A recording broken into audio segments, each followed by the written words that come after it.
Alright everybody, Sandre here, recording another video responding to yet more climate change denial. This time it's Sargon about polar bears, and he's citing this glorified blog as an actual credible scientific source, the scientist behind this blog, Susan Crockford, or Cockford, I think. Well, you're gonna see what I found out about her, and it's gonna be pretty fucking obvious that Sargon just doesn't know how to do proper fucking research. Or he's, willingly dishonest on this topic. I can't tell which one anymore, to be honest. I don't want to think that he's dishonest on, purposefully, but honestly, some of this stuff is so fucking easy to find. It's like, dude, are you even trying? Are you just straight up fucking lying to your audience now? I don't fucking know. But let's begin. He's going to start off by talking about this case where National Geographic apparently lied about some footage showing a dying polar bear. But yeah, no, look, if National Geographic did do this, I condemn them for it. It's unethical to do so, and yeah, no, fuck them. Fuck them. Also, even if you don't care about the ethics of this, and it's clearly unethical if they did lie about this, it's also just strategically really dumb, because if you're caught, faking this, and of course you would eventually be caught. I mean, it's dumb to think otherwise. This is the kind of shit that deniers use as ammunition to claim that climate change is a hoax. And let me present to you Exhibit A, Sargon's video here, because this is exactly what I'm talking about. But let's begin. You may be familiar with this footage of a polar bear that's starving to death. This went completely viral in many different ways on different platforms, and probably had around estimated 2.5 billion views. And National Geographic, which is the video you're watching here, ascribed the cause of this to climate change. The lack of ice is causing the polar bear to starve. This is what global warming has done. Look how awful it is. It's heart-wrenching. And in this individual case, yes, it is heart-wrenching to watch an animal starving to death. It's sad. It's, of course, very sad. But this story was completely false. Totally false. This is not representative of polar bears in the wild. The polar bears are doing great. And the thing is, this is not the fault of the person who took this footage. This is the fault exclusively of National Geographic, who lied about it. This is what climate change looks like. This starving polar bear was spotted by National Geographic photographer on Somerset Island, right? That's not true. This is just framed to be as if climate change is killing the polar bears. That's just not the case. The guy who took the photo says no. I'm not drawing connection between that. I was just on this island and I saw a starving polar bear, and it was an emotional, heart-wrenching moment. So I took the footage because I thought people would want to see it. It's not about climate change. There is not a connection there. And I mean, they say here the connection between an individual animal's death and climate change is rarely clear, even when an animal is as emaciated as this polar bear. It wasn't the case. There's a blog called polarbearscience.com that it's got all a list of sources in it, and they just go through going, look, A, you couldn't draw that causal connection, because how do you know why that bear is starving? A starved bear is a starved bear. You can't actually tell, even if you get autopsy the body, whether it's because of climate change or just for whatever reason the bear can't find any food, can't hunt, right? Right, but here's the thing though, Sargon. If you have a bunch of polar bears all of a sudden dying because of, starvation, because they experience famine, then that's actually an indication. You're right.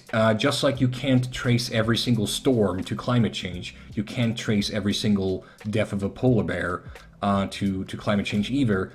But polar bears will die more often due to climate change. Okay, this I shouldn't even have to explain this, but all right. But yeah, now he's gonna glorify this fucking blog, and I'm gonna go into detail later on as to why this Susan Cockford is a bunch. She's full of shit, basically. So it's totally irresponsible for them to do this. It's a complete lie. And this harks back to the previous video I did about Extinction Rebellion, where they're convinced the planet's dying. it's just not true. Like, this is just lies that they're being fed. This is one aspect of the grand narrative of the climate change cause that just isn't happening, because polar bears are doing really well. Like, in the 60s, they estimate 5,000 polar bears. Now they estimate 30,000 polar bears patrolling the Arctic Circle, waiting for seals and whatever other fat things to think. They're doing great. There's loads of fat, happy polar bears in the Arctic, wandering around thinking, yeah, this is pretty great. And for some reason, everyone's like, oh god, the polar bears are dying off. It's just not true. It's a lie. This is, like, more than 15,000 polar bears have not disappeared since 2005. Like, the predicted 67% decline in polar bear numbers simply didn't happen. They've been stable or have improved. Like, there is no problem with the number of polar bears in existence. They're not an endangered species. They probably... Right. And also keep in mind the source here, Financial Post. Let's take a look at them. Yeah, I'm sure these people are totally neutral on the science of climate change. Sargon, are you even trying? Come on. Were in the 60s, but again, the studies are contradictory, and who really knows how many there are? You know, these are essentially estimates, but there seem to be lots of... No, dude. Don't fucking pull this shit, okay? Don't fucking pull this shit. No. The science is clear. Like, there are ways to track polar bears, okay? Like, you can do it aerial, from the air, by the way. You can basically just go in an airplane or a helicopter, and you can literally just count the amount of polar bears in a certain region, and then you can extrapolate mathematically how many there should be. Yeah, you can do all kinds of things to measure how many polar bears there are. You can also look at the amount of seals, seal carcasses and whatever shows up. There are a bunch of techniques you can use, and it is fairly precise. So no, there are actual peer-reviewed articles out there that will show you roughly how many polar bears there are, and they show a great decrease in the population. But more on that later. Them wandering around, and they seem to be fat and thriving, so we don't actually need to worry about it. But the thing is, and this is the bit that bothers me, and this is why I made this video, because there was only a few days ago, a polar bear expert was ideologically purged from her job for saying the numbers don't bear out the narrative. The narrative does not appear to correspond to reality. It seems the polar bears are fat and happy and doing really well, like this polar bear here. He looks very happy with himself, doesn't he? So all right, I want you guys to ask yourself a simple question, okay? Let's apply Occam's razor. What's more likely? That she was expunged because they found that she had never actually published anything through peer review whatsoever, and as such never really contributed in any actual tangible way to the scientific discussion on the topic of polar bears and how they're doing, or that there's a worldwide conspiracy involving every single fucking scientist across the world to suppress the truth that polar bears are actually thriving. Which one is the most likely, you think? If you answered the first option, then congratulations, you're not a dum-dum like Sargon here. No, Susan Cockford has never published any peer-reviewed article whatsoever. But I'm going to go into that later on. The estimates here, there was because of a hunting ban on polar bears, they're a major conservation success story. Their population ballooned from around 5,000 in the 1960s, depending on estimate, to around 30,000 today. The north is loaded with fat, happy, fecund bears. Sorry, seals, but they're probably doing okay as well. It appears that telling the truth about polar bears made Dr. Susan Crockford, a respected published Canadian zoologist, the victim of an ideological purge. First, she was removed from the University of Victoria Speakers Bureau, and then not renewed her position as an adjunct professor. The loss of adjunct status, she wrote, will primarily prevent me from continuing scientific research on speciation and domestication mechanisms in evolution. Without an academic affiliation, I will be unable to secure research funds or academic collaborations. But this is just ideological. This is about protecting a narrative. It's about convincing people that this is the case. Like she just said, I don't know if you guys caught that in the text, but she said free speech is the anathema to the left. Okay? So she reveals her own fucking ideological bias in all of this. She's against the left in general. Susan, that is. And Sargon just fucking passes through that shit in this text. And then he has the gall to say, oh, but, it's because of ideological reasons that she was excluded. When she herself has a clear ideological bent in all of this. Sargon, come on. Dude, are you even trying? Like, the fuck, man? case, it's not about reality, because it just doesn't reflect reality. I mean, How would you know? You haven't actually looked into this topic. You found a fucking blog, basically coinciding with everything you already want to believe, and you haven't looked any further. You haven't looked any further. Like, what do I say? It's... Dude. The fuck? said, it appears certain to me that the anthropology department bowed pressure from the administration, who themselves bowed pressure from outside the university community, in an attempt to stifle my legitimate academic criticisms of polar bear conservation issues. This kind of bullying has been happening far too often at universities, even in Canada. Yeah, we've heard that people have been bullied in their universities. It does seem to be something that is gripping the academic system, a kind of groupthink, and it's going to be all tied into the kind of left-wing narrative of life. Citation fucking needed. That just isn't true. And people are actually losing their jobs about it. People are actually being hurt over this. Again, citation fucking needed. These are lies. We are not supposed to be trafficking in lies in our academic institutions, and we shouldn't have groups of activists who are convinced beyond... How do you know it's a lie? You haven't done any research. You just found this blog and you're relying entirely on it. You're relying on this one scientist, Sargon. I mean, you don't see the problem with that. Come on, really? Reason, in the face of the evidence, that they should have moral license to go around bullying people like this. But this is something that is actually happening in our universities. I mean, like, Jeffrey Foss, a former chair of UCVic's philosophy department, said, Crockford have been punished for speaking her own mind about matters of fact, which means she's been denied academic freedom and free speech. I'm beginning to lose faith and hope in the university system, he says. No kidding. Let's look at this Jeffrey Foss.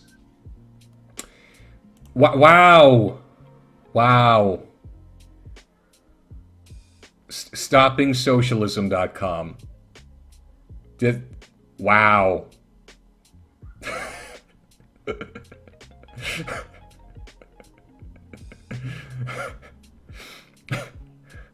The guy who defends her is legitimately a fucking McCarthyite.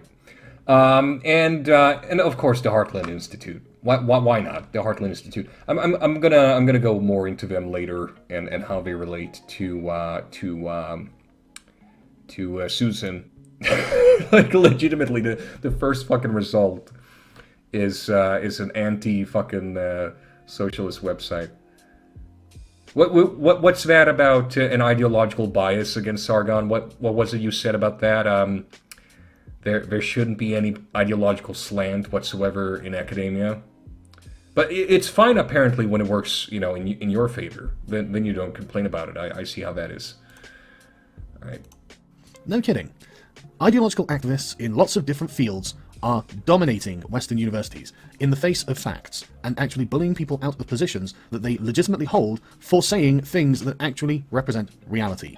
This is not an acceptable state of affairs, and the institutions themselves should have more of a backbone in this regard. If what the academic in question here had said corresponds to reality, if it's real, if it's factual, then the activists can go hang, can't they? It doesn't matter how they feel about it.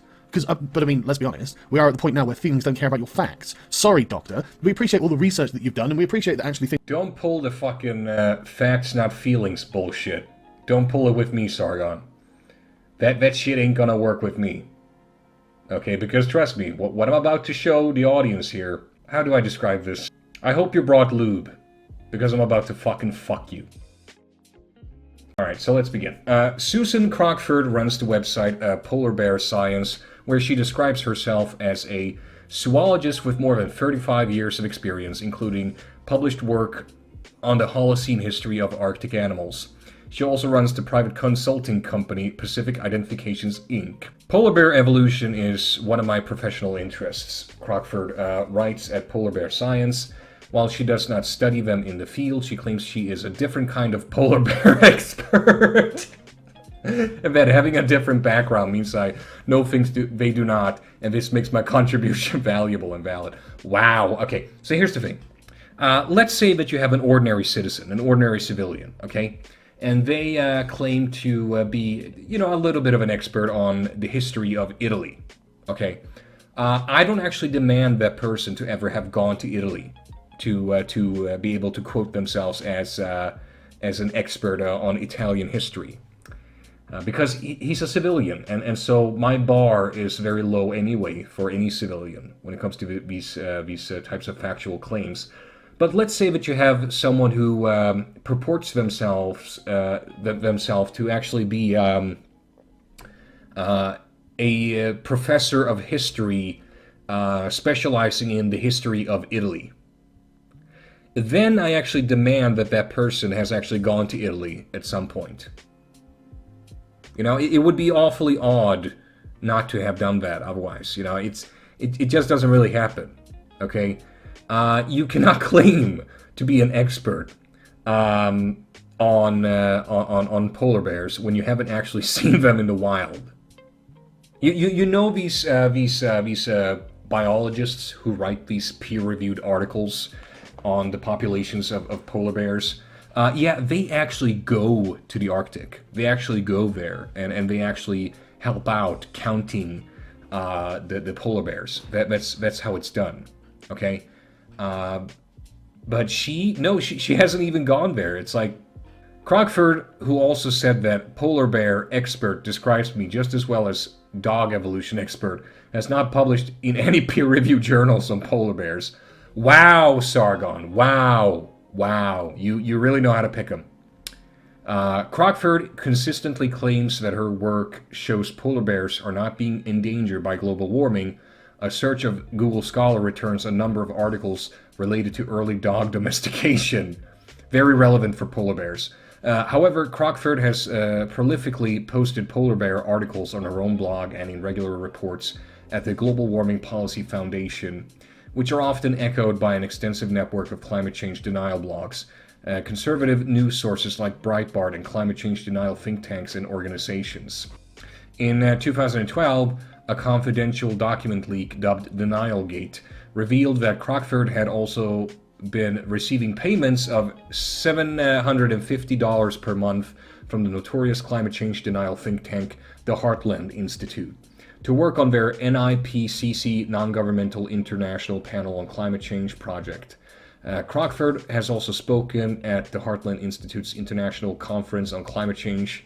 Crockford refused to discuss the payments when contacted by a University of Victoria students' newspaper. Crockford regularly produces studies for the Global Warming Policy Foundation, a think tank based in the UK run by Nigel Lawson, with the purpose of combating what the foundation describes as extremely damaging and harmful policies designed to mitigate climate change. Ian Sterling, who has spent more than 4 decades studying polar bears and published over 150 papers and 5 books on the topic, says Crockford has zero authority on the subject.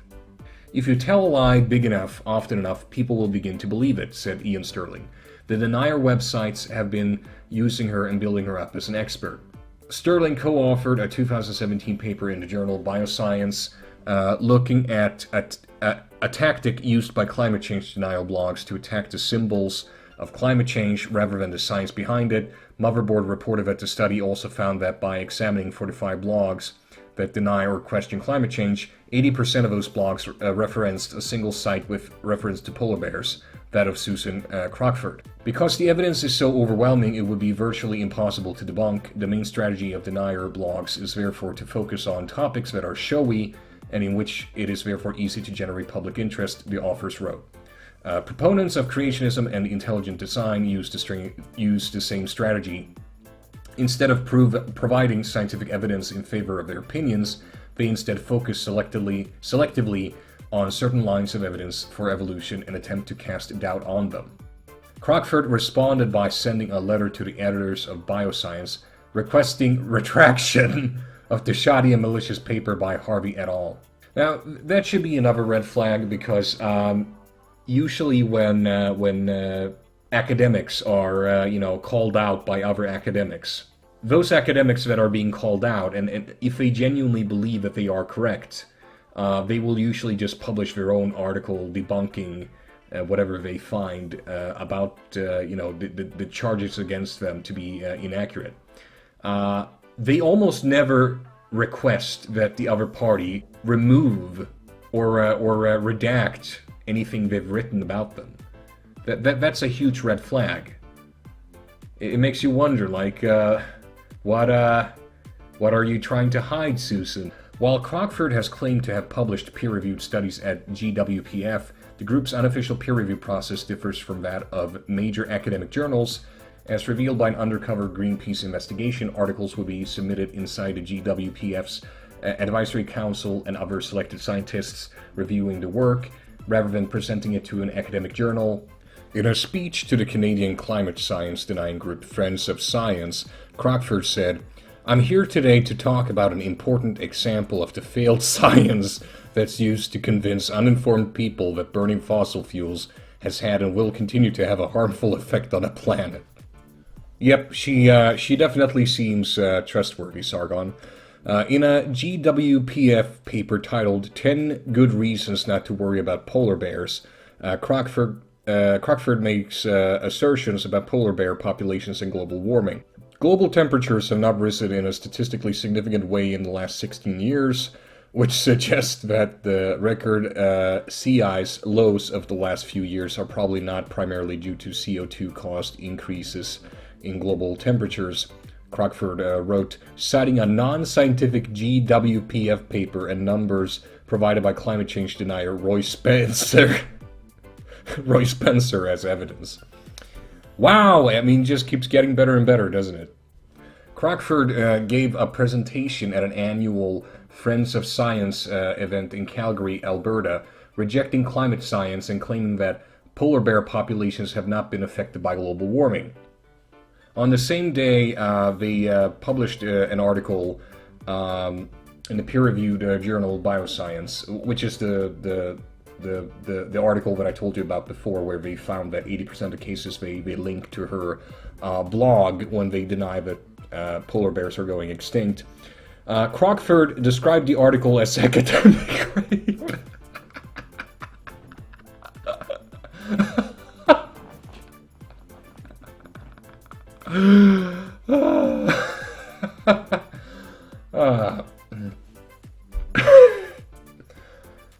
Wow. Wow. Academic rape, huh? Crockford described the article as academic rape, while contrarian websites including Climate Audit and the Global Warming Policy Foundation came to Crockford's defense. Multiple Freedom of Information requests were filed swiftly after the article was published, targeting correspondents from universities the authors worked at.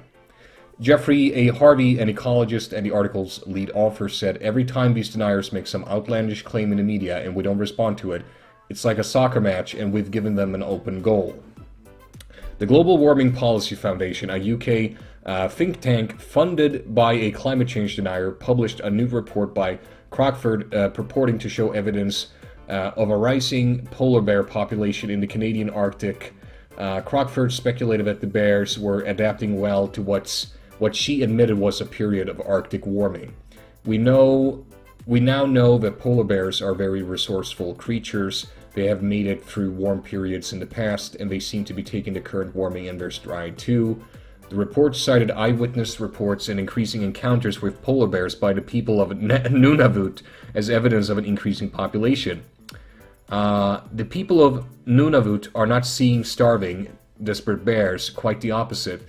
Yet polar bear specialists are saying these bears are causing problems because they don't have enough sea ice to feed properly. The facts on the ground make their claims look silly, including the abundance of fat bears. Residents are pushing their government for a management policy that makes protection of human life the priority. Peer-reviewed research by polar bear experts, however, suggests that the animals are being driven to seek out food scraps from human habitation as their hunting grounds decline with the melting ice. Yeah, because, why bother actually going to the Arctic and actually counting the amount of polar bears? What you can just go by hearsay from the population. I mean, if they say that they see more bears, that's obviously because the population is healthy and even growing despite the circumstances, and it's totally not because they're starving and seeking out human habitation as their only available source of food. No, definitely not. So Sargon, that is apparently you're a great academic.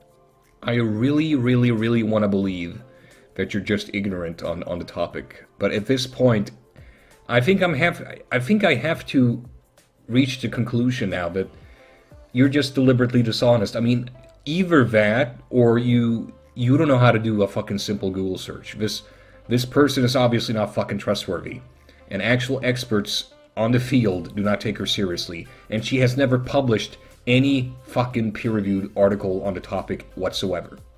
Thank you all for watching, and I'll see you next time.